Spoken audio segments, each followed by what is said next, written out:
Welcome students. आज हम study करेंगे विलियम वर्ड्सवर्थ की एक important poem ode intimations of immortality. तो ये एक लिरिकल पोएम है और इसके अलावा जो है तो ये पोएम हाईली फिलोसॉफिकल है और इसके अंदर काफ़ी ज़्यादा डीप मीनिंग है। तो इसलिए आपको इस वीडियो को काफ़ी तवज्जो से सुनना पड़ेगा, क्योंकि अगर आप तवज्जो से नहीं सुनेंगे तो फिर आपको समझ में नहीं आएगी। इंटिमेशंस का मतलब है इंडिकेशंस या हिंट देना या किसी चीज़ के बारे में बताना। इंटिमेशंस ऑफ इमोर्टेलिटी, तो यहाँ पर इस पोएम में जो है तो वर्ड्सवर्थ इमोर्टेलिटी के बारे में बात करेंगे और चाइल्डहुड के बारे में बात करेंगे। तो चलिए इस पोएम को स्टार्ट करते हैं। अच्छा, तो पोएम स्टार्ट करने से पहले ये जो फर्स्ट 3 लाइन्स हैं इसे कहते हैं एपिग्राफ। अब एपिग्राफ जो है तो जब किसी एक पोएम में किसी दूसरे पोएम से कुछ लाइंस उठा के वो लगा दी जाती हैं उसके स्टार्ट में, तो उसे एपिग्राफ कहते हैं। तो ये वर्ड्सवर्थ की एक और पोएम है माय हार्ट लीप्स अप। तो ये लाइंस जो है तो उससे लिए गए हैं। The child is the father of man and I could wish my days to be bound each to each by natural piety. The child is the father of man. तो अगर इसकी इंटरप्रिटेशन हम करेंगे तो यहाँ पर मैं आपको इसकी 2 इंटरप्रिटेशन बताऊंगा। इसकी एक इंटरप्रिटेशन तो ये है कि चाइल्ड जो है उसके अंदर जो स्किल्स होती है, तो जब वो चाइल्ड बड़ा होता है और उससे एक मेच्योर मैन बनता है तो वो स्किल्स भी जो है तो वो और पॉलिश हो जाती हैं, वो और मेच्योर हो जाती है। तो इसका एक मतलब तो ये है। दूसरा मतलब अगर हम देखें तो वर्ड्सवर्थ जो थे तो वो प्री एग्जिस्टेंस ऑफ सोल में बिलीव करते थे। यानी कि अकॉर्डिंग टू वर्ड्सवर्थ जो सोल है, इंसान की जो रूह है, तो ये उसके बोर्न होने से पहले ही क्रिएट होती है और वो हेवन में होती है। तो जब चाइल्ड पैदा होता है तो वो सोल जो है तो वो उस बॉडी में आ जाती है, इसलिए चाइल्ड के पास जो है तो हेवनली मेमोरीज होती हैं। तो इसलिए वो कहता है कि the child is the father of man. और दूसरी लाइन में वो कहते हैं and I could wish my days to be born each to each by natural party. और इन लाइन्स में वो बताता है कि मैं चाहता हूँ कि मेरी ये ख्वाहिश है कि मेरी जो माई डेज यानी कि मेरी जो लाइफ है कि वो नेचर के साथ कनेक्ट हो। तो ये इस पोएम की फर्स्ट स्टैंजा है और हमने इससे पहले एपिग्राफ को पढ़ा। There was a time when meadows grove streams. Meadows कहते हैं एक ग्रासी प्लेन को, इसे पेस्चर भी कहते हैं, चरागाह भी कहते हैं। ग्रूव कहते हैं group of trees and streams यानी कि नदियाँ, rivers. The earth and every common sight to me did seem apparelled in celestial light. Apparelled का मतलब है कवर्ड और सेलेस्टियल लाइट यानी कि हेवनली लाइट। तो वर्ड्सवर्थ कहते हैं कि एक ऐसा टाइम था कि उस टाइम में जो ग्रूव्स थे, जो स्ट्रीम्स थे, जो फील्ड्स थे, वो सब कुछ जो थे तो वो एक सेलेस्टियल लाइट में वो कवर्ड थे। तो वर्ड्सवर्थ पास्ट की बात कर रहे हैं। The glory and freshness of a dream it is now as it has been of yore. फिर वो कहते हैं कि वो ग्लोरी और जो फ्रेशनेस थी वो अब नहीं है जो पहले थी। Turn wheresoever I may, और मैं अब जहाँ भी जाता हूँ, बाई नाइट और day, the things which I have seen I now can see no more. फिर कहते हैं कि दिन हो या रात हो, मैं जहाँ भी जाऊँ मुझे वो चीज़ें नज़र नहीं आती जो मैंने इससे पहले अपनी चाइल्डहुड में देखी थी। The rainbow comes and goes and lovely is the rose, the moon doth with the light looks around her when the heavens are bare, waters on a starry night are beautiful and fair. तो वो कहता है कि rainbow आता है और जाता है, एंड लवली रोज, और रोज जो है तो वो भी लवली है, और जो मून है तो वो खुशी से जो है तो वो कभी एक जगह पे होती है, कभी दूसरी जगह पे होती है। यानी कि जब क्लाउड्स होते हैं आसमान में तो मून का भी कभी हाइड हो जाती है, कभी वो नज़र आती है। And when heavens are bare, यानी कि जब आसमान साफ होता है। Waters on a starry night, यानी जब आसमान साफ होता है तो फिर स्टार्स काफ़ी ज़्यादा ब्राइट नज़र आते हैं और वाटर में उनकी रिफ्लेक्शन होती है। Are beautiful and fair. तो वर्ड्सवर्थ उस सीनरी की बात कर रहे हैं कि जब आसमान में बादल नहीं और जो स्टार्स होते हैं वो स्पार्क कर रहे होते हैं और उसकी रिफ्लेक्शन जो है तो वो समंदर में नजर आती है। The sunshine is a glorious birth, और सनशाइन यानी कि जब सन जो है जब सन राइज करता है तो वर्ड्सवर्थ उसे एक ग्लोरियस बर्थ कहते हैं। But yet I know wherever I go that there has passed away glory from the earth. और फिर वही उस सेलेस्टियल लाइट के बारे में वो बोल रहे हैं कि जहाँ भी मैं जाता हूँ तो मुझे यह अंदाज़ा होता है कि वो सेलेस्टियल लाइट वो अब नहीं है अर्थ में। Now while the birds the sing a joyous song and while the young lambs bound as to the tabor's sound.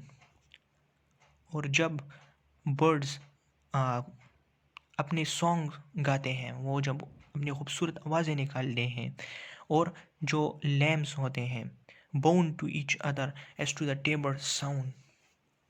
Bound का मतलब है कनेक्ट होना, और टेबर जो है तो ड्रम को कहते हैं, इंस्ट्रूमेंट, म्यूजिकल इंस्ट्रूमेंट है। To me let alone there came a thought of grief. तो वो कहते हैं कि मुझे गम का एहसास होता है। अ थॉट ऑफ ग्रीफ, एक सैड थॉट मुझे आता है। A timely utterance gave that thought relief and I again M strong. और फिर वो कहते हैं कि मैं अपने आप को रिलीफ देता हूँ, and again I am strong, और फिर मैं दोबारा स्ट्रॉन्ग हो जाता हूँ। The cataracts blow their trumpets from the steep, no more shall grief of mine the season wrong. Cataracts basically waterfall को कहते हैं। तो जब वो वाटर काफ़ी ज़्यादा हाइट से गिरता है तो वो एक तरह का साउंड क्रिएट करता है। तो वर्ड्सवर्थ कहते हैं कि वो ट्रम्पेट की तरह होता है। Blow their trumpets from the steep, no more shall grief of mine the season wrong. और फिर वो कहते हैं कि अब मैं जो है तो अब मैं दुखी नहीं होऊंगा, क्योंकि अगर मैं दुखी होता हूँ तो इससे सारा जो इन्वायरमेंट है वो भी दुखी हो जाता है। I hear the echoes through the mountains throng, the wind come to me from the fields of sleep and all the earth is gay. Throng कहते हैं बेसिकली क्राउडेड माउंटेन्स को। तो वर्ड्सवर्थ कहते हैं कि जब विंड काफ़ी ज़्यादा तेज़ जब विंड होती है तो वो नॉइस भी प्रोड्यूस करती है। तो वर्ड्सवर्थ कहते हैं कि मैं उस इको को सुनता हूँ, और जो माउंटेन होते हैं, काफ़ी ज़्यादा माउंटेन की जो क्राउड्स होती हैं तो वहाँ पर उसकी जो साउंड है वो इको होती है। इसके अलावा जो वाटरफॉल होता है उस कैटरैक्ट्स की साउंड वो भी वहाँ पर इको होती है। All the earth is a, और पूरी जो अर्थ होती है वो खुश होती है। Land and sea give themselves up to jollity and with the heart of May doth every beast keep holiday। वो कहते हैं कि लैंड इन सी, कि ज़मीन हो या समंदर हो, हर चीज़ जो है तो वो खुश होती है। And with the heart of May, जो मे का जो मन है, doth every beast keep holiday, और हर एक एनिमल जो है तो वो खुश होता है, वो इंजॉय करता है। फिर वो कहते हैं दो child of Joy shout around me let me here ताई शाउट्स ताओ हैप्पी शेपर्ड बॉय। और यहाँ पर वर्ड्सवर्थ जो है एक शेपर्ड को चाइल्ड ऑफ जॉय बोल रहा है। तो अगर आपने नोटिस किया होगा ये जो शेपर्ड है ये काफ़ी ज़्यादा खुश होते हैं, क्योंकि ये जो है तो इस मटेरियल वर्ल्ड से काफ़ी ज़्यादा दूर होते हैं और नेचर के करीब होते हैं, तो वो हर टाइम खुश होते हैं। Ye bless creatures I have heard the call ye to each other make I see the heavens laugh with you in your jubilee. तो वर्ड्सवर्थ कहते हैं कि वर्ड्सवर्थ शेपर्ड को ब्लेस्ड क्रिएचर बोलता है। और फिर वो कहते हैं कि मैंने तुम लोगों की आवाज़ सुनी, कि तुम लोग जब एक दूसरे को बुलाते हो, यानी कि जो शेपर्ड है वो जब अपने लैम्स को या कैटल जो उसके पास होती है जब उसको बुलाता है, तो वर्ड्सवर्थ कहते हैं कि I see the heavens love with you in your jubilee, कि हेवन भी तुम लोगों की खुशी में शामिल होता है। My heart is at your festival, my head has its coronal. Wordsworth कहता है कि मैं भी तुम लोगों की खुशी में शामिल हूँ। वर्ड्सवर्थ कहते हैं कि मुझे ऐसा लगता है कि मैंने क्राउन पहना है। कोरोनल बेसिकली क्राउन को कहते हैं, जो किंग जो क्राउन पहनता है। तो वर्ड्सवर्थ यहाँ पर अपनी खुशी बता रहा है कि वो कितना खुश है। The fullness of your bliss I feel it all, oh evil day if I were sullen. और फिर कह रहे हैं कि the fullness of your happiness I feel it all, कि मैं तुम लोगों की खुशी को जो है तो वो कम्प्लीटली मैं फील कर रहा हूँ। O evil day if I were sullen while the earth herself is adorning. फिर वो कह रहे हैं कि इफ़ आई वर, यहाँ पर एक इमेजिनरी सिचुएशन की बात कर रहे हैं कि अगर मैं गुस्सा होता, अगर मैं सैड होता, while the earth herself is adorning. फिर वो कहते हैं कि वो काफ़ी ज़्यादा ईवल दिन होगा अगर मैं खफा हूँ और मैं सैड हूँ और अर्थ जो है तो वो इस तरह अट्रैक्टिव हो। This sweet May morning and the children are culling. Culling का मतलब है कलेक्ट करना, गैदर करना। On every side in thousand valleys far and wide. Thousand valleys, तो अगर इस स्टेटमेंट को हम देखें थाउजेंड वैलीज, तो ये एग्जिजरेशन है, क्योंकि थाउजेंड वैलीज तो इम्पॉसिबल है। तो इसलिए वो कह रहे हैं वर्ड्सवर्थ कि जो बच्चे हैं वो कलेक्ट कर रहे हैं हर तरफ थाउजेंड वैलीज में फ्लावर्स को, fresh flowers. While the sun shines warm in the babe leaps up on his mother's arm, I hear with joy I hear. कि जब सनशाइन होता है तो जो बच्चा होता है अपनी माँ की गोद में वो जंप करता है, वो आवाज़ें निकालता है। तो वर्ड्सवर्थ कहते हैं कि आई हियर विद जॉय। तो वर्ड्सवर्थ कह रहे हैं कि वो मंजर काफ़ी ज़्यादा जो है तो वो खुशी का मंजर होता है। But there is a tree of many one, a single field I have looked upon, both of them speak of something that is grown. फिर वो कहते हैं कि यहाँ पर जो है तो एक फील्ड है और उस फील्ड में एक ट्री है। तो जब मैं उस ट्री को देखता हूँ तो वो एक कहानी बताती है मुझे, यानी कि मुझे ऐसा लगता है कि कोई चीज़ जो है तो यहाँ पर मिसिंग है। द पेंजी, पेंजी एक फ्लावर है, at my feet does the same tale. और वो भी वही कहानी रिपीट करती है कि कुछ चीज़ जो है तो वो मिसिंग है। Whither is fled the visionary gleam. और फिर वो सेलेस्टियल लाइट की बात करते हैं कि वो कहाँ पर चली गई है। वेयर इट इज़ नाउ, और अब वो कहाँ है। ग्लोरी एंड द ड्रीम, और वो ग्लोरी, वो हैप्पीनेस वो कहाँ है। यानी कि वो अपने चाइल्डहुड की जो पास्ट मेमोरीज हैं उसको याद कर रहा है। Our birth is but a sleep and a forgetting, the soul that rises with us our life star. और मैंने आपको स्टार्ट में कहा था कि Wordsworth pre existence of soul की जो फिलॉसफी है तो वो उसको डिस्कस करें इस पोइम में। तो इन लाइंस में जो है तो हमें उसका प्रूफ मिलता है। Our birth is but a sleep and forgetting, कि हमारा जो पैदा होना है तो वो बेसिकली एक स्लीप है, एक फॉरगेटिंग है। द सोल, और फिर वो सोल की बात करें, that rises with us our life star had elsewhere its setting and come from afar. कि वो हमारी जो सोल है तो वो किसी और जगह पे जो है तो वो क्रिएट हुए हैं और वो एक काफ़ी दूर जगह से वो आई है। Not in the entire forgetfulness, not in the entire forgetfulness का मतलब है कि हमारी सोल के साथ जो मेमोरी है तो वो कम्प्लीटली तौर पर वो फॉरगेट नहीं हुई, यानी कि कुछ मेमोरीज अभी भी हैं। And not in the utter nakedness but the trailing clouds of glory do we come from God who is our home. और फिर वो कहता है कि जो मेमोरीज है तो वो एक क्लाउड की तरह जो है हमारे अंदर है। From God who is our home, heaven lies about us in our infancy. और फिर वो उन्हीं लाइंस को जो जो स्टार्ट में जो लाइंस थी, the child is the father of man, अगर हम उन लाइंस को देखें और हम इन लाइंस को उसके साथ कंपेयर करें तो फिर इस लाइन को आप देखें ना, who is our home, heaven lies about us in our infancy. कि जो सोल हमारे बॉडी में आती है हेवन से तो उसके अंदर हेवनली मेमोरीज होती हैं। तो इसलिए वो कहते हैं कि heaven lies about us in our infancy, shades of prison house begin to close.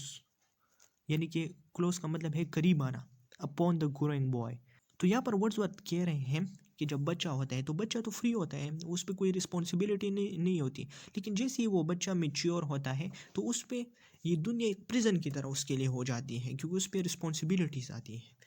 But he beholds the light and when it flows he sees it in his joy. Beholds का मतलब है देखना, यानी कि चाइल्ड जो है तो child उस लाइट को देखता है और जब वो लाइट फ्लो करती है तो वो इसकी खुशी देखता है। The youth who daily further from the east must travel, ये काफ़ी टेक्निकल लाइन है। The youth who daily further from the east must travel का मतलब ये है चाइल्ड ग्रो होता है और वो एक यूथ बन जाता है, फिर उस यूथ से जो है तो वो एक ओल्ड मैन बन जाता है और फिर उसकी डेथ हो जाती है। तो फार्दर फ्रॉम द ईस्ट, यानी कि अगर हम देखें तो सन जो है तो सन ईस्ट में जो है ईस्ट से राइज करता है और फिर वो जो है तो वो टॉप पॉइंट पे पहुंच जाता है, फिर वो वेस्ट में जाके वो गरूब हो जाता है, वो डिसअपेयर हो जाता है। तो इसको जो है इस प्रोसेस को वर्ड्सवर्थ लाइफ के प्रोसेस से कंपेयर कर रहे हैं। Still is nature's priest and by the vision splendid is on his way attended. कि वो यूथ जो है तो वो उस लाइट को जाता हुआ देखता है, वो जो स्प्लेंडेड विजन है। At length the man perceives it die away, और जब वो यूथ जो है वो एक मेच्योर आदमी बन जाता है तो वो जो विजन होती है, वो जो हेवनली ग्लोरी उसके पास होती है, तो वो ख़त्म हो जाती है and fade in into the light of common day. और जो नॉर्मल लाइट होती है, जो सनलाइट होती है, वो इसमें मिक्स हो जाती है और वो गायब हो जाती है। Earth fills her lap with pleasures of her own yearnings she has in her own natural kind। इस स्टैंजा में वर्ड्सवर्थ अर्थ के बारे में बात कर रहे हैं। Earth fills her lap with pleasures of her own, कि अर्थ जो है तो वो अपने आप को अट्रैक्टिव बनाती है। यर्निंग, यर्निंग का मतलब है desire. She has in her own natural kind and even with something of a mother's mind and no unworthy aim, यानी कि जो अर्थ है वो अपने आप को मदर बनाती है। And no unworthy aim, the homely nurse does all she can to make her foster child her inmate man, कि अर्थ की ये डिज़ायर होती है या अर्थ ये ट्राई करती है कि वो जो यूथ है वो उसको नर्चर करे और वो इसको एक मिच्योर मैन बनाए। यानी कि वर्ड्सवर्थ ये कह रहे हैं इन लाइन्स में कि अर्थ जो है तो अर्थ एक नर्स की तरह है जो कि चाइल्ड को जो है तो वो पालती है और उसको मिच्योर मैन बनाती है। अगर हम इस लाइन्स को इंटरप्रेट करें तो इसका मतलब ये है कि वर्ड्सवर्थ ये कह रहे हैं कि ये अर्थ कोशिश करती है कि ये जो हेवनली लाइट है ये इस बच्चे से चली जाए और ये जो है तो एक मिच्योर यूथ बन जाए। Forget the glories he hath known and the imperial palace whence he came, और ताकि वो भूल जाए जो मेमोरीज थी उसके पास, the glories he has known and that imperial palace whence he came, और वो जो इंपीरियल पैलेस जो हेवनली मेमोरीज उसके पास थी ताकि वो उस जगह को भी भूल जाए। Behold the child among his newborn blisses, a 6 years darling of pygmy size, see where mid-work of his own hand he lies। तो वर्ड्सवर्थ यहाँ पर कहते हैं कि एक चाइल्ड को ऑब्जर्व करो। बिहोल्ड का मतलब है ऑब्जर्व करना, देखना, कि एक चाइल्ड को ऑब्जर्व करो वो कितना खुश होता है। Among his new born blesses, यानी कि एक न्यू बॉर्न चाइल्ड जो होता है। अ 6 year old darling of pygmy size, pygmy size यानी कि एक स्मॉल साइज में वो एक छोटा बच्चा जो होता है 6 साल का। See where mid work of his own hand he lies, यानी कि जब वो मिडल ऑफ द वर्क, यानी कि जब वो कुछ चीज़ करता है या कुछ ड्राइंग्स वगैरह बनाता है तो वो कितना बिजी होता है। Fretted by sallies of his mother's kisses with light upon him from his father's eyes. Fret का मतलब है एंशियस होना, परेशान होना। जब उसकी माँ जो उससे प्यार करती है, उसे किस वगैरह करती है तो उससे थोड़ा सा परेशान हो जाता है। आपने ऑब्जर्व किया होगा कि बच्चे से परेशान हो जाते हैं। और with light upon him from his father I, और उसके फादर भी जो है तो उससे अफेक्शन करते हैं। See and his feet some little plan और चार्ट, और उसके पाँव के साथ अक्सर एक चार्ट वगैरह पड़ा होता है या कुछ और चीज़ें वगैरह पड़ी होती हैं जिससे वो खेलता है। Some fragment from his dream of human life shape by himself with newly learn art, a wedding or festival, a mourning or a funeral, and this has now his art। कि some fragment of his dream of human life, यानी कि जो child होता है वो जब अपने environment से वो चीज़ें सीखता है, वो अपनी ह्यूमन लाइफ से जो वो जो लाइफ गुजारता है तो उससे वो डिफरेंट चीज़ें वो पिक करता है और वो जो है तो वो चार्ट्स वगैरह पे वो बनाता है। Shape him by himself with newly learn art, और वो जो डिफरेंट चीज़ें सीखता है, अ वेडिंग या एक वेडिंग में या किसी फेस्टिवल में, अ मॉर्निंग और अ फ्यूनरल किसी खुशी या गम के मौके पे, and this has now his heart, और वो अपने दिल से उन चीज़ों को फिर वो ट्राई करता है। And until this he frames his songs, then will he fit his tongue to dialogues of business, love or strife। Unto this he frame his song, यहाँ पर इससे मुराद जो है तो चाइल्ड जो बोलता है, जो चीज़ें वो करता है, ठीक है, वो अपनी लाइफ जो है तो वो उसके मुताबिक वो सेट करता है। Then he will fit his tongue to dialogues of business, love और strife, और फिर वो जो है तो वो डायलॉग सीखता है, यानी कि वो लव के बारे में सीखता है, वो बिजनेस के बारे में सीखता है। स्ट्राइफ का मतलब है आर्गूमेंट्स वगैरह। But it will not be long, लेकिन फिर वर्ड्सवर्थ कहते हैं कि ये ज़्यादा देर तक ये चीज़ें जारी नहीं होगी। Before this be thrown aside and with new Joy and pride, कि ज़्यादा देर तक ये चीज़ें जारी नहीं रहेगी और वो चाइल्ड जो है तो वो इन चीज़ों को छोड़ देगा और एक नई खुशी के साथ, नई जज्बे के साथ, प्राइड के साथ the little actor cons another part, filling from time to time his humorous stage with all the persons down to palsied age। कि वो चाइल्ड जो है तो वो कांस्टेंट एक चीज़ को नहीं करता, वो डिफरेंट रोल्स पे करता है। वो कभी एक चीज़ को इमिटेट करता है, कभी वो दूसरी चीज़ को इमिटेट करता है और वो ये टाइम टू टाइम होता है। Filling his humorous stage with all persons, वो डिफरेंट लोगों को जो है उसको इमिटेट करता है। Down to palsied age, down to palsied age इसका मतलब है मेच्योरिटी तक वो इस तरह के चीज़ें वो करता है। That life brings with her in her equipage as if his whole vocation were endless imitation। और जो मेच्योरिटी है तो वर्ड्सवर्थ उसको कह रहे हैं कि लाइफ जो है तो उस मेच्योरिटी को अपने इक्विपेज में लाती है। अपने इक्विपेज कहते हैं बेसिकली एक व्हीकल को कहते हैं, चैरियट को कहते हैं। और ऐसा महसूस होता है कि उस बच्चे की जो लाइफ है, वोकेशन का मतलब है उसकी जो बिजीनेस है, उसकी जो एक्टिविटीज़ है वो आर एंडलेस इमिटेशन। कि ऐसा महसूस होता है कि उसकी जो लाइफ थी, जो चाइल्डहुड का टाइम जो था तो वो एक इमिटेशन था। इमिटेशन का मतलब है किसी चीज़ को कॉपी करना या किसी चीज़ को दोबारा दोहराना, इसको इमिटेशन कहते हैं। Thou whose exterior semblance doth belie thy soul's immensity, thou best philosopher, who yet dost keep thy heritage। अच्छा, अब इन लाइंस में वर्ड्सवर्थ कहते हैं कि जो चाइल्डहुड है उसका जो एक्सटीरियर है वो झूठ बोलता है। अब इसका क्या मतलब? इन लाइंस का मतलब ये है कि एक चाइल्ड जैसा दिखता है वो वैसा नहीं होता। उसकी जो सोल है वो काफ़ी ज़्यादा डीप होती है। आल दो एक चाइल्ड जो है तो वो हमें काफ़ी ज़्यादा वीक नज़र आता है, उसका साइज़ जो है तो वो छोटा होता है, लेकिन वो एक बेस्ट फिलोसोफर होता है। वर्ड्सवर्थ उनको एक बेस्ट फिलोसोफर कहते हैं। हु यट, और ये रीज़न है, who yet does keep Dai heritage, thou I among the blind, that deaf and silent read the eternal deep, haunted forever by the eternal mind। अच्छा, यहाँ पर वर्ड्सवर्थ फिर जो है तो अपनी जो प्री एग्जिस्टेंस ऑफ सोल की जो आइडिया है उसको यहाँ पर वो एंडोर्स कर रहे हैं कि एक चाइल्ड जो है उसके पास एक हेरिटेज होती है। और हेरिटेज वो क्या होती है? उसकी जो सोल है उसके पास हेवनली मेमोरीज होती हैं। तो वो उसके पास दो आई अमंग द ब्लाइंड, कि जो मिच्योर लोग होते हैं वो ब्लाइंड होते हैं उसके मुकाबले में, चाइल्ड के मुकाबले में। क्योंकि चाइल्ड जो होता है उसके पास वो मेमोरीज होती हैं। तो वर्ड्सवर्थ उसे एक फिलोसोफर कहते हैं। दैट डेफ एंड साइलेंट का मतलब यह है कि वो जो वर्ल्डली जो डिफरेंट ट्रबल्स हैं उसमें वो नहीं पड़ता।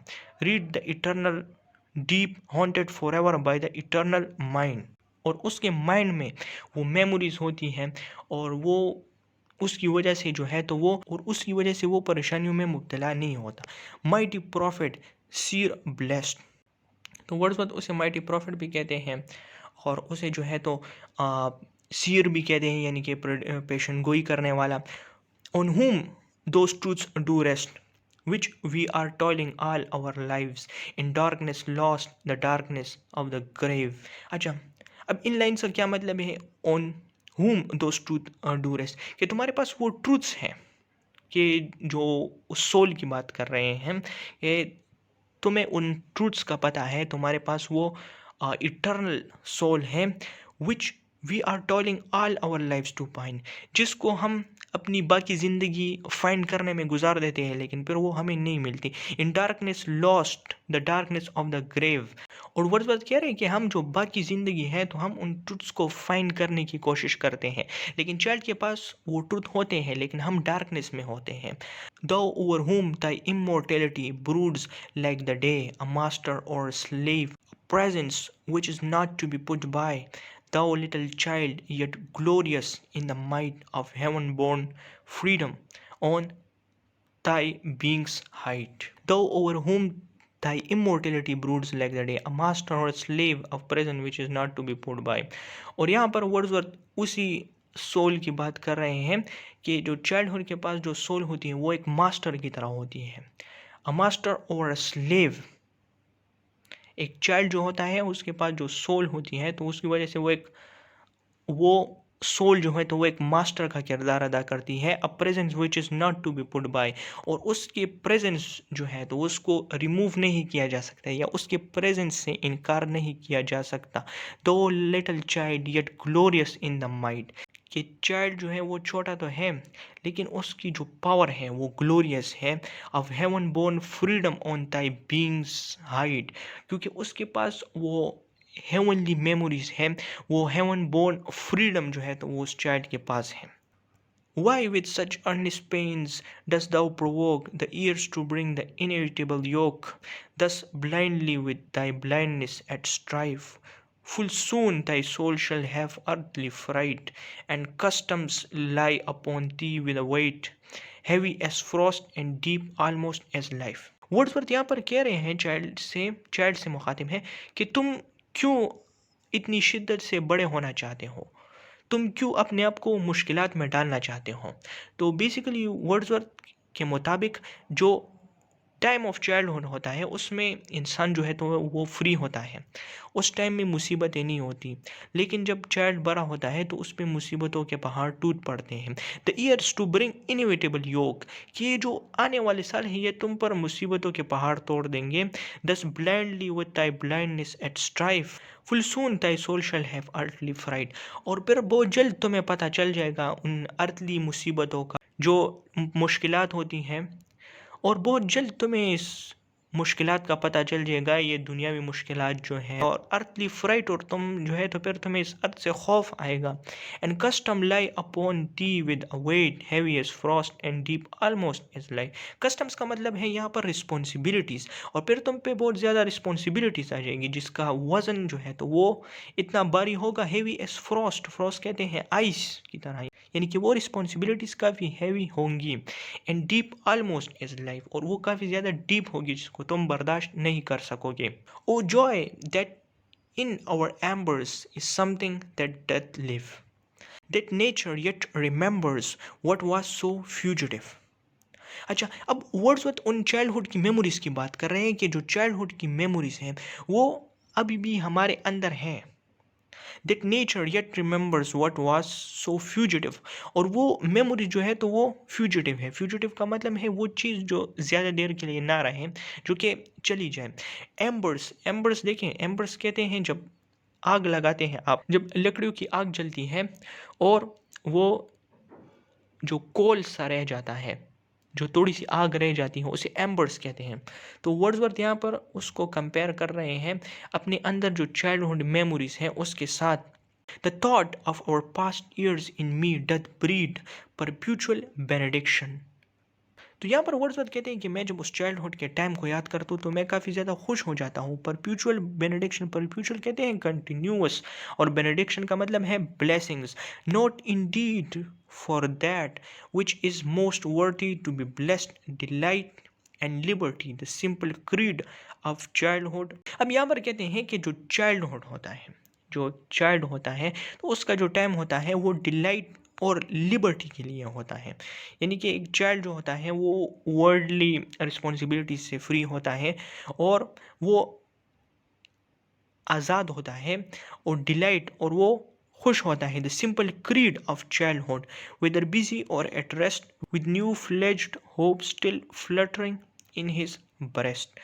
कि चाइल्ड जो होता है अगर वो बिजी हो या वो रेस्ट पे हो, उसके दिल के अंदर, उसकी सीने के अंदर जो होते हैं तो होप्स होती हैं, उसके अंदर उम्मीदी होती हैं, उसके अंदर ना उम्मीदी नहीं होती। और फिर वो कहता है कि nor for this I raise, और मैं इसलिए अपने सॉन्ग्स या अपनी जो पोइट्री है वो मैं इसलिए नहीं सुना रहा या इसलिए नहीं लेकर रहा। The song of thanks and praise but for those obstinate क्वेश्चनिंग्स of sense and outward things falling from us। और वो ऑब्स्टिनेट क्वेश्चनिंग जो एक चाइल्ड करता है किसके लिए, कि वो out to make sense of outward things, जो उसकी जो एक्सटर्नल इन्वायरमेंट है या जो सराउंडिंग है उसको समझने के लिए जो चाइल्ड सवालात जो करता है, वो ज़िद्दी सवालात जो हैं, तो वो कहता है कि मैं उसकी बात कर रहा हूँ कि जितने हम मेच्योर हो रहे हैं तो वो क्वालिटीज़ जो है तो वो हमसे जा रही है। वैनिशिंग्स, वैनिशिंग का मतलब है रिड्यूस होना। Blank misgivings of creature moving about in worlds not realised, high instinct before which our mortal nature did tremble like a guilty thing surprised। और जो चाइल्ड होता है वो अपने इंस्टिंक्ट यूज़ करता है आउटवर्ड थिंग्स या जो वर्ल्ड है उसको समझने के लिए। उसकी जो इंस्टिंक्ट्स होती हैं वो काफ़ी हाई होती हैं। और फिर कहते हैं विच आवर मोर्टल नेचर, कि फिर वो अपनी बात कर रहा है या ग्रोन अप पीपल की बात कर रहा है। Did tremble like a guilty thing surprise, जब मैं उस वक्त के बारे में सोचता हूँ तो मैं ट्रेम्बल यानी कि शेक हो जाता हूँ और मैं सरप्राइज हो जाता हूँ।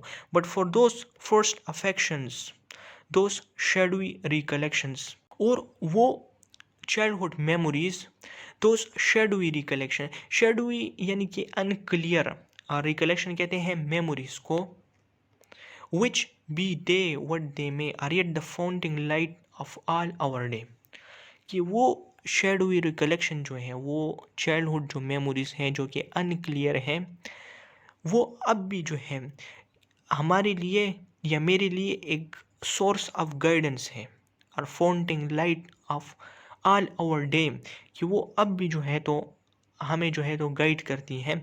Are yet a master light of all our seeing, और वो हमारे लिए एक मास्टर लाइट का काम करती हैं, गाइडेंस का काम करती हैं।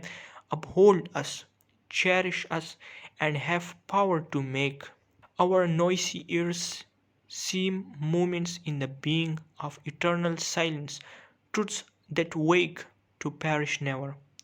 और वो जो मेमोरीज हैं वो हमें खुश करती हैं। अब holds us, cherish us and have the power to make.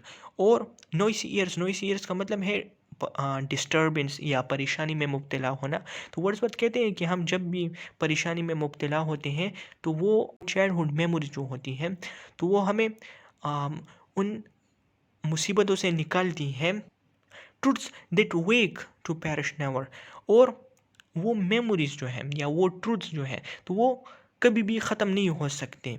Which neither listlessness nor mad endeavors nor man nor boy nor all that is enmity with joy can utterly abolish or destroy। कि उन memories की बात कर रहा है कि ना तो कोई मैड इंडेवर्स, इंडेवर्स का मतलब है ट्राई करना, और मैड जो कि एबनॉर्मल हो, कि एबनॉर्मल चीज़ें ट्राई करना। लिस्टलेसनेस का मतलब है ट्रबल में होना, परेशान होना। नॉर मैन नॉर बॉय, कि ना तो कोई आदमी ना कोई boy. Nor all that is enmity with Joy, और वो सारी चीज़ें जो कि एनिमी है किसकी, जॉय की। कैन अटरली एबॉलिश और डिस्ट्रॉय, कि वो ये सब चीज़ें जो हैं ये उन मेमोरीज को डिस्ट्रॉय नहीं कर सकती। Hence in a season of काम weather though inland far we be, our souls have the sight of that immortal sea which brought us hither। अच्छा, तो यहाँ पर वर्ड्सवर्थ कह रहे हैं कि दो इनलैंड फार वी बी, यहाँ पर वो हेवन की बात कर रहे हैं कि हम हेवन से अगरचे काफ़ी ज़्यादा दूर हैं, आवर सोल्स हैं, लेकिन हमारी सोल जो है तो उसके पास साइट है, उसके पास वो मेमोरीज है ऑफ दैट इमोर्टल सी, उस जगह की विच ब्रॉट अस हिदर, जिस जिस जगह से हम इस दुनिया में आए हैं, जिस जगह से हमारी सोल बेसिकली इस दुनिया में आई है उसकी बात कर रहे हैं। Can in a moment travel thither, यहाँ पर वो डेथ की बात कर रहे हैं कि हमारी सोल उस जगह से तो यहाँ पर आई है लेकिन ये वापस भी वहाँ पे जा सकती है। And see children sport upon the shore and hear the mighty waters rolling even more। और फिर वो कहते हैं कि देखो चिल्ड्रन को जो कि शोर पे खेल रहे हैं, and hear the mighty waters rolling, और वाटर की जो वेव्स हैं जो साउंड वो प्रोड्यूस करते हैं उसको सुनो। तो वर्ड्सवर्थ ये भी इन लाइन्स में ये भी आइडिया दे रहे हैं कि जब हम चाइल्ड्स को देखते हैं तो फिर हमें अपना चाइल्डहुड का जो टाइम है वो भी हमें रिमाइंड होता है, और वो मेमोरीज जो है तो वो शेडोवी मेमोरीज जो है तो वो हमारे अंदर जो है तो वो उभर आती है। Then sing ye birds sing a joy song and let the young lambs bound as to the tabor's sound. Tabor's एक म्यूजिकल इंस्ट्रूमेंट होता है, तो बेसिकली अब वो बर्ड से मुखातिब है और लैम्प से मुखातिब है कि सिंग करो, यानी कि अपनी जो मेलोडियस वॉइस है उसमें साउंड प्रोड्यूस करो। और लैम्प्स को कह रहे हैं कि तुम जो है तो अपना उछलना कूदना जारी रखो, और जो टेबर्स के साउंड है और टेबर्स के साउंड पे अपना उछलना कूदना जारी रखो। We in thought will join your throng, ye that pipe इन ये दैट प्ले। अच्छा, अब देखिए इन लाइन्स में वर्ड्सवर्थ कह रहे हैं कि चूंकि हम अभी मेच्योर हैं तो इसलिए हम जो है तो उछल कूद नहीं सकते, लेकिन we in thought will join your throng, लेकिन हम मेंटली जो है तो वो आपके साथ जो है तो वो हम ज्वाइन कर लेंगे, हम पार्टिसिपेट कर लेंगे। अच्छा, ये दैट पाइप इन ये that play.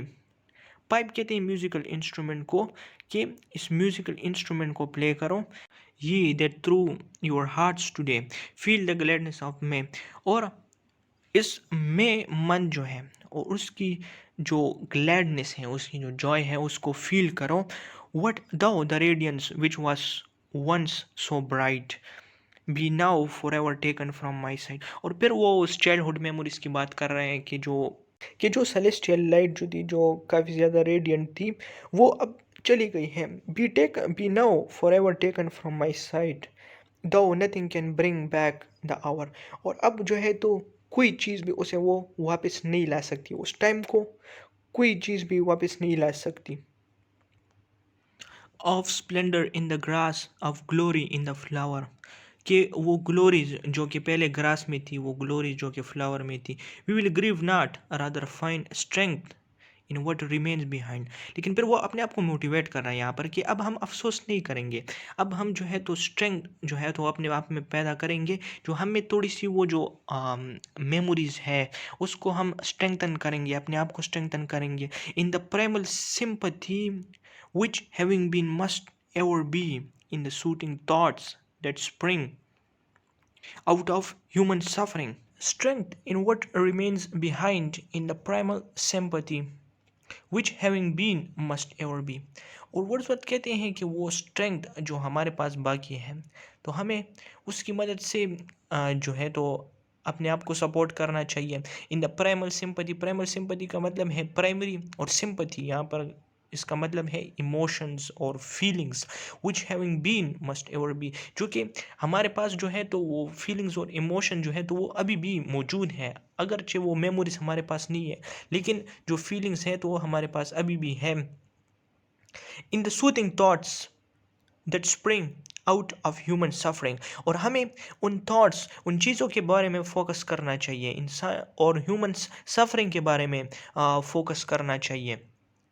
In the faith that looks through death, in the ears that brings the philosophic mind। और यहाँ पर वर्ड्सवर्थ यानी कि वो मेच्योरिटी की बात कर रहे हैं कि चूंकि एक चाइल्ड जो होता है तो वो उसका माइंड जो है तो वो इतना कम्प्लेक्स नहीं होता, लेकिन विद द ग्रोइंग एज हमारा माइंड जो है तो वो फिलोसॉफिक हो जाते हैं। तो इसलिए वर्ड्सवर्थ कह रहे हैं कि अभी हमें जो कम्प्लेक्स क्वेश्चंस ऑफ लाइफ है हमें उस पर फोकस करना चाहिए, उन फिलोसॉफिकल चीज़ों के बारे में फोकस करना चाहिए। हमें मोर्टेलिटी और जो डेथ है या दूसरी चीज़ें जो है उनके बारे में हमें अभी फोकस करना चाहिए। And O fountains meadows hills and groves, तो यहाँ पर वो फाउंटेन्स मेडोज हिल्स और ग्रूव से मुखातिब है कि फॉरबोर्ड नॉट, फॉरबोर्ड का मतलब है वार्निंग देना या इंडिकेशन देना, not any severing of our lives yet in my heart of heart I feel your might, कि तुम ये हिंट मत दो या ऐसा मत समझो कि मैंने जो है तो नेचर से अपने आप को कम्प्लीटली सेपरेट कर लिया है, बल्कि मेरे हार्ट में अभी भी तुम जिंदा हो और मैं तुम्हारी पावर को अभी भी महसूस करता हूँ। I only have relinquished one delight, relinquish का मतलब है रिजेक्ट करना या छोड़ देना। वर्ड्सवर्थ नेचर से मुखातिब है कि मैंने सिर्फ एक चीज़ छोड़ी है, to live beneath your more habitual sway. Wordsworth कहते हैं कि मैंने सिर्फ एक चीज़ छोड़ी है और वो चीज़ ये है कि मैंने नेचर की इन्फ्लुएंस में रहना अभी छोड़ दिया है। ऑल्दो मैं नेचर के साथ कनेक्टेड हूँ लेकिन वो उतना मैं कनेक्टेड नहीं हूँ जितना मैं चाइल्डहुड में था। I love the Brooks which down their channels fret even more than when I tripped lightly as they। और वो कहता है कि मुझे ब्रूक्स जो है, जो नदियाँ हैं, वो जब मूव करते हैं, फ्रेट का मतलब है मूवमेंट, वो काफ़ी ज़्यादा मुझे डिलाइट देते हैं, मुझे दो देते हैं इवन मोर, और उससे भी ज़्यादा when I tripped lightly as they, कि मुझे अपने उछल कूदने से ज़्यादा उन वो नदियाँ जो हैं, वो जो मूवमेंट करती हैं, तो वो मुझे ज़्यादा डिलाइट देती हैं। The innocent brightness of a new born day is lovely yet. और जो मॉर्निंग है, जो सन निकलता है और जो ब्राइटनेस स्प्रेड हो जाती है, तो वो कहते हैं कि वो अब भी उसी तरह लवली है जिस तरह के पहले थी। The clouds that gather round the setting sun do take sober colouring from an eye. यहाँ पर वर्ड्सवर्थ मोर्टेलिटी की तरफ इशारा कर रहे हैं। तो सेटिंग सन को वर्ड्सवर्थ ने इससे पहले भी अपने बर्थ के साथ कंपेयर किया था, और फिर जब सन सेट करता है तो उसको वर्ड्सवर्थ ने डेथ के साथ या मेच्योरिटी के साथ कंपेयर किया था। तो वर्ड्सवर्थ कहते हैं कि जो जब हम मेच्योर हो जाते हैं, do take a sobering colouring from an eye that has kept watch over man's immortality, another race has been and another palms are won. यानी कि जब हम मेच्योर हो जाते हैं तो हम और भी सोबर हो जाते हैं, और फिर जो ब्यूटी है तो वो हमें हम डिफरेंट पर्सपेक्टिव से ब्यूटी को देखते हैं। तो वर्ड्सवर्थ यहाँ पर ये कहना चाह रहे हैं कि अब हम चूंकि मेच्योर हो गए हैं, तो अब हम डिफरेंट कॉम्प्लेक्स चीज़ें जो हैं उस पर फोकस कर रहे हैं, यानी कि immortality that has kept watch over man's mortality. और फिर वो कहते हैं another race has been and another palms are won. Palms basically यहाँ पर अचीवमेंट्स या गोल की तरफ इशारा है। यानी वर्ड्सवर्थ कहते हैं कि एक रेस आती है, और वो या एक इंसान जो होता है तो वो पैदा होते हैं, वो अपने गोल्स जो है, उसकी जो अचीवमेंट्स होती हैं वो पूरे करता है और वो चला जाता है, और फिर एक दूसरी रेस आ जाती है। Thanks Thanks to human heart by which we live, thanks to its tenderness, its joys and fear। और अब वो ह्यूमन हार्ट के बारे में बोल रहा है कि ह्यूमन हार्ट जो है, तो वो कहता है कि मैं इसका शुक्रिया अदा करता हूँ, क्योंकि और इसकी जो टेंडरनेस है, इट्स जॉयज़ एंड फियर, कि हमारे हार्ट में जॉयज़ भी प्रोड्यूस होती हैं, और हमारे हार्ट में जो है फियर भी प्रोड्यूस होता है। यानी कभी कभी हम हैप्पी होते हैं और कभी कभी हम सैड होते हैं, और ये ह्यूमन हार्ट की वजह से होते हैं, और इसकी वजह से हमारी लाइफ जो है तो वो इंटरेस्टिंग रहती है। To me the meanest flower that blows can give the thoughts that do often lie too deep for fears. अच्छा, अब वर्ड्सवर्थ ये बता रहे हैं कि वो नेचर से कितना इन्फ्लुएंस है। तो वो कहता है कि जब एक मीनेस्ट फ्लावर, ये यानी कि एक ऑर्डिनरी फ्लावर जब वो ब्लो करता है एयर में, तो वो मेरे अंदर इतने थॉट्स प्रोड्यूस करता है जो कि बहुत ज़्यादा डीप होते हैं। इवन कि अगर उन थॉट्स को मैं रो के भी बयान करूं तो वो बयान नहीं हो सकती। यानी कि वर्ड्सवर्थ नेचर से इतना इन्फ्लुएंस है। Thanks for watching my video. If you have any questions, please write in the comments. Please like my video and share my video. Thank you.